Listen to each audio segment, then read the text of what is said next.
நேற்று ஒருத்தர் எதிர்ச்சியா மீட் பண்ணேன். அவர்கிட்ட பேசிட்டே இருக்கும்போது அவருக்கும் அவங்களோட கேர்ள் ஃப்ரெண்டுக்கும் சண்டை அப்படின்னு சொன்னாரு. பிரச்சனைக்கான ரீசன் கேட்கும் போது அவர் கொஞ்சம் ஷாக்கிங்கா இருந்துச்சு. என்னன்னா, முஸ்லீம் ஃப்ரெண்டு கிட்ட பேசுறதுனால அவங்களோட கேர்ள் ஃப்ரெண்ட் கோச்சிக்கிட்டாங்களாம். இதுக்கெல்லாம் ஒருத்தவங்க கோச்சிப்பாங்களான்ட்டு அவர்கிட்ட எந்த ஒரு பதிலும் பேசாம கிளம்பிட்டேன். பட் அதே தான் மைண்ட்ல ஓடிட்டே இருக்கு. இது கூட ஒருத்தவங்க கோச்சிப்பாங்களான்னு. இது வரைக்குமே சோசியல் மீடியா எல்லாம் இஸ்லாமியர்கள் ஒரு பயங்கரவாதிகள்ன்ற ஒரு தப்பான கண்ணோட்டத்திலே காட்டிட்டு வராங்க. கொரோனா பீரியட்ல இருந்து கடைசியா வந்த சைக்ளோன் வரைக்கும் அங்க பாதிக்கப்பட்ட மக்களுக்கு எத்தனை இஸ்லாமிய இயக்கங்கள் வந்து ஹெல்ப் பண்ணியிருப்பாங்க. அதே மாதிரி எத்தனையோ பேர் ஜாதி மதம்லாம் பார்க்காம ஒன்னா சேர்ந்து இருக்கிறதெல்லாம் பார்த்திருப்போம். அப்படி இருந்தா ஏன் இன்னும் சிலர் இப்படி இருக்காங்கன்னு தான் தெரியல. ஒரு குறிப்பிட்ட கேஸ்ட் மேலேயும் இந்த இஸ்லாமியர்கள் மேலேயும் இன்னும் எத்தனை நாளைக்கு இந்த வன்மத்தோடவே இருப்பீங்கன்னு தான் தெரியல.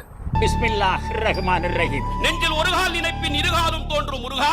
அல்ஹம்துலில்லாஹி ரப்பில் ஆலமீன். தென்னாடுடைய சிவனே போற்றி, எந்நாட்டவருக்கும் இறைவா போற்றி. மலரோடு மலரிங்கு மகிழ்ந்தாடும் போது மனதோடு மனமின்று பகை கொள்வதேனோ, மதம் என்னும் மதமோ எட்டும் தேசம் மலர் மீது துயில் கொள்ளட்டும்.